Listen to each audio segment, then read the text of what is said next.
Alright, Elgato. We need to talk about this.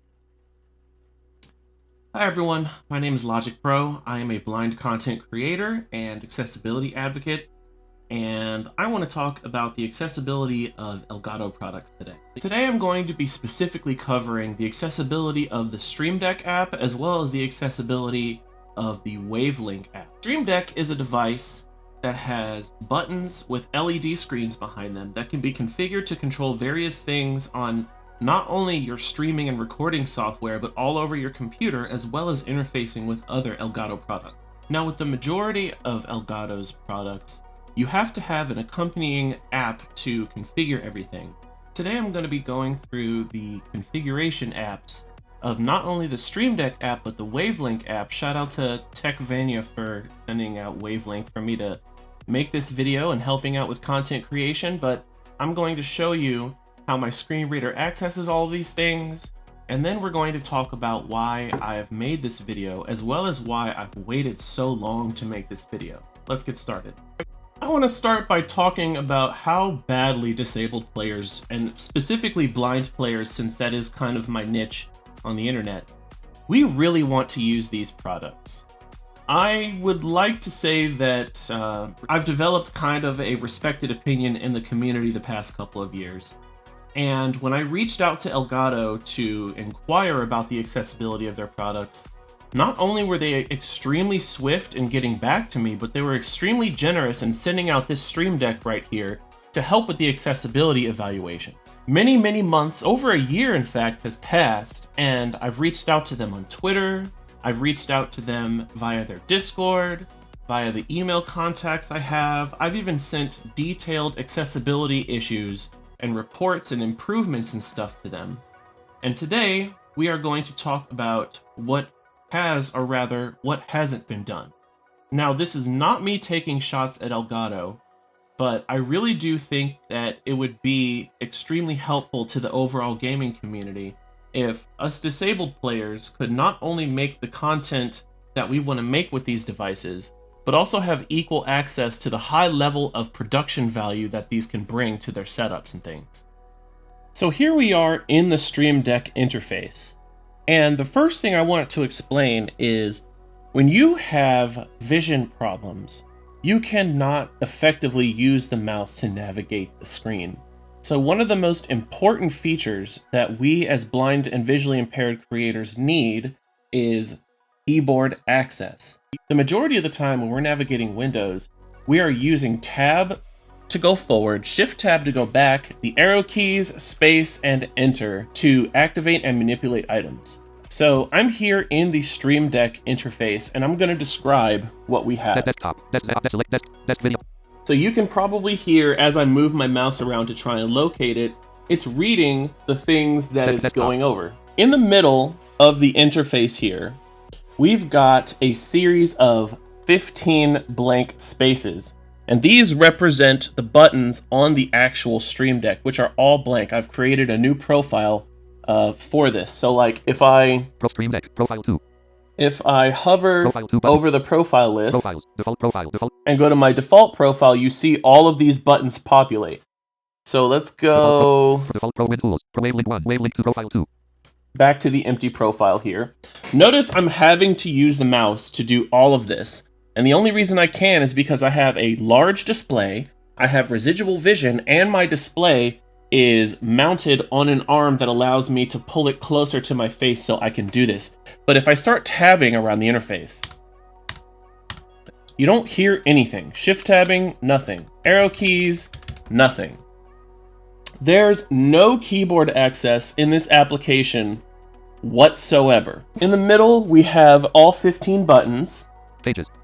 Underneath of all of the buttons, we've got an interface to step through pages, so you can have multiple pages of buttons here. Drag an action from the right and drop it on an empty key above.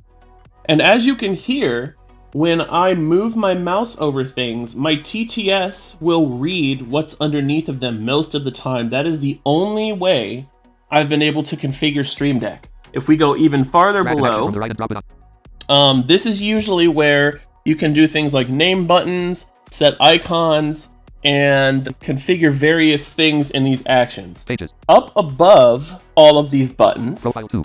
we've got the profile switcher, which I activated earlier. Stream Deck. Stream Deck. Over to the right here, Stream Deck Store. we have a button to activate the Stream Deck store. So if I Store click on dialog. this, Grouping. here we are in the store. List. Discover link. And what's really interesting is once we go in here, I can tab around and interact with things. So check this out. Plugins link. Plugins, Icons link. icons, Music link. music, Sound effects link. sound effects, all that Use stuff. icons link. Plugins link. So let's go to plugins, for example. Icons link. Music link. Sound effects We're going to link. tab past all of this. Link. List. Discover link. Plugins link. Icons link. Music link. Sound effects link. Search link. List all link. Audio link. Business tools link. So here we have all the categories for the plugins. Developer tools link. Engagement link. Finance link. Gaming link. Lighting link. Monitoring link. Music link. Productivity link. Smart home link. Social link. Streaming link. Utilities link. Video link. Right. Search. Edit link. Lighting control center by Elgato. Control Elgato key light and other devices. 3.2M uninstall link. Uninstall link. Video Twitch Studio by Twitch Control Twitch Studio uninstall link. Audio voice mod by voice mod. It works really, Uninstall really link. well. Social Twitch by Elgato Control Twitch 500 install link. Music Spotify integration by Bar Raider Spot install link. Utility CPU by Elgato displays the current CPU usage 486.3K install link. So say we want to install this, right? Install link. We're going to press enter on install. Stream Deck dialog. Are you sure you want to install the Plugin CPU? Install button enter. Stream Deck dialog. Or cancel button enter. Install button enter. I'm using tab, shift tab, and enter to do all of this. I'm not touching my mouse at all.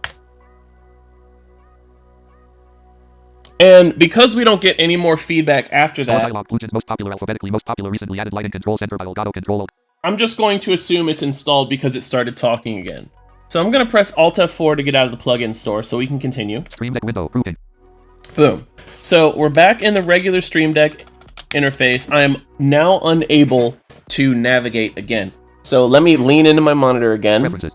We have preferences here. Preferences If I dialog. click on Software preferences, version 5.3.1.15197 device name. Device orientation. Sleep after. Brightness. Firmware version 1.00.001 serial number. DL15K1A71. there we go. I am unable to tab and shift tab around this window either. I'm going to escape out of that. And over here to the right, we have all of our actions and categories. Now, these will not read if I hover my mouse over them, but if I click on them... Preview. Game capture 011 column 1 level 1. Game capture 011 column 1 level 1. What that's for? Soundboard row 21. Ah, that's game capture, soundboard. We have to click on them for them to read. Stream Deck row 3. So Stream Deck, Streamlabs desktop. Streamlabs, System row 5 1. System, Twitter row 6. Twitter, Control center row. Control Center. Twitch Studio row 8. There's a lot of stuff on YouTube row here. 11. Let's look at YouTube, right? Chat message row 12 1 column viewers row 13 1 column 1 chat message row 12 1 So column 1. let's say I want to program a button to send a chat message, right? It normally in an accessible application, I would be able to say hit my applications key, and I don't actually know if Stream Deck window. Create folder. that actually does do something. So if I hit my applications key, there's a create folder, Create multi-action. there's Stream create Deck. multi-action, but that doesn't seem to apply to the action that I have selected. It applies to whatever button on the Stream Deck is selected. Now, Desktop. Desk 1. that actually jumped my mouse away from what I was trying to do. So let's go back. And if we right click on the actual button, Stream Deck window. Uninstall. YouTube 1.5 unavailable. Uninstall. YouTube. it allows Stream us Deck to uninstall, but nothing else. So what you actually have to do is you have to click and hold and drag and drop onto a button. So now we have assigned the YouTube send chat message to the middle button on the Stream Deck. And the middle button on the Stream Deck actually has a tactile bump on it. Thank you so much, Elgato. That actually allows me to keep my orientation without having to go like this and lean way down and look at the Stream Deck or whatever. But now we have some things populated below. So, 1. Title. YouTube. so Title. we've got Edit blank. Title. we've got a title of a button. We Logic can. Pro X. Logic Pro X Cam 0396 at pages.plusgigle.com. There's my YouTube account that's connected, and down Enter YouTube here chat message here. Edit blank. is where the chat message is. But Combo. Enter YouTube chat message here. Edit blank. Combo box Logic Pro X Cams. Enter YouTube chat message here. Edit now, Logic. what's interesting is once I click my mouse in this area, I can tab and shift tab around to a limited degree. So let's go ahead and click on the title, and we're going to say post example chat. So now the button is called post example chat. The text also populates on the Stream Deck. Now if I tab, I cannot do anything. It actually deleted my my message until I backspaced there, which was kind of weird. I think it was actually inserting tabs into the text field. So now we're in the field where we want to post a message. This is an example message for the accessibility tutorial. I wouldn't necessarily call this a tutorial, but you guys understand what I'm saying, right? You guys can hopefully understand why that does not work. Someone who cannot see or who can see significantly less than I can will not be able to operate something like that. And I'm no programmer. I have no clue how to make applications accessible whatsoever. But I know a lot of major companies are doing this. Shout out to Microsoft, shout out to Xbox, shout out to PlayStation for adding screen reader access to your game systems. There's a lot of major gaming related companies who are doing this. So I know it's possible. I know it's possible for people to figure it out. We are going to move on to another piece of software which actually does a bit better at allowing screen reader navigation via the keyboard, and that is Wavelink. Wavelink is the configuration app that goes along with the audio interface that I'm using here from Elgato. Again, shout out to Jack Vanya for sending that out. Thank you so much. And it actually allows me to move around the interface quite a bit. So let's move over there. So here we are in Wavelink. Now, Wavelink is a really cool piece of software. It's essentially like having a hardware mixer and a software mixer in one, because you can not only add hardware devices in here, but you can link in all of your applications that you have running as well. So I've got all the way to the left here. Where's my mouse? So we've got the Wave XLR all the way to the left. Music open settings. I've got a channel for my music. Game open settings. For my game audio. Browser open settings. That's for Google Chrome, which I normally have my chat read there. O1 open settings. This is where I have my screen reader playing. SFX open settings. And this is where I have sound effects going. So if I open my sound effects here, I can hit y'all with the bruh. There we go. And so this is extremely useful because you don't have to worry about things like voice meter, which also isn't accessible. You don't have to worry about things like virtual audio cable, which can be kind of messy. It's really, really helpful. Not only that, but you have a stream mix, which is what you guys are hearing, and you have a monitor mix, which is what I am hearing. So here we are in the interface. Each channel is represented by a vertical strip. At the top, you can access settings. There's a meter for your audio to represent if you're clipping or not. You can rename the channel up there. Below that, there are two faders. The one to the left is what you hear. The one to the right is what Stream hears. Below those, there are mute buttons for each. And below that is a button for adding sound effects and VSTs. So I'm going to do what I did in the Stream Deck interface, and I'm going to start tabbing around. Checkbox not checked. Click to mute. Button select app audio output in Windows sound settings. Button open preferences. Grouping. Elgato Wave XLR button open settings. Checkbox not checked link faders. Button. Slider 100. So, as you can hear, we have been able to tab over to the channel strip for the Wave XLR.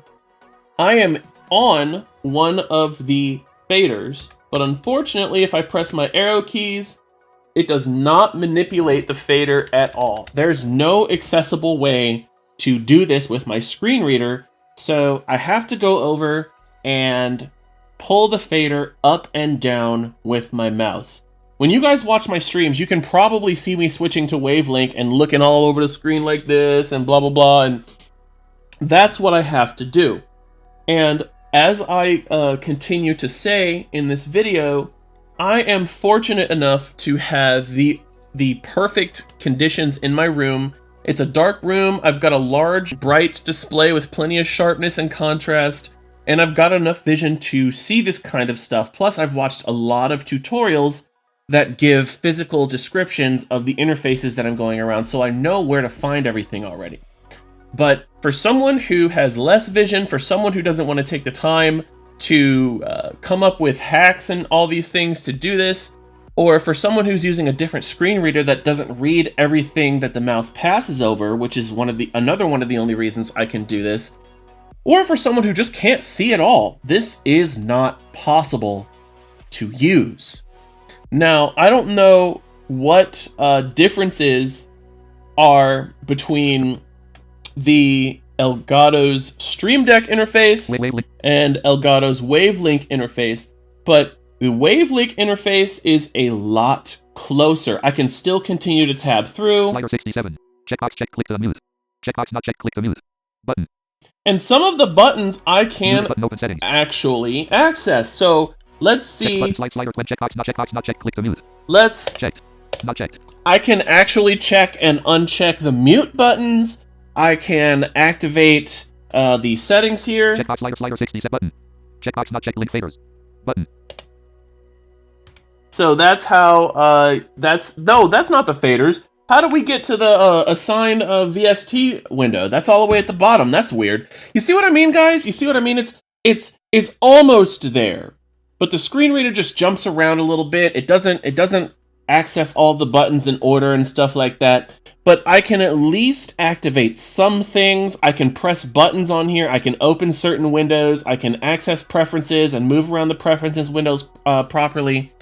But there's just a few other things that could be improved, like being able to manipulate the faders with the arrow keys, for example.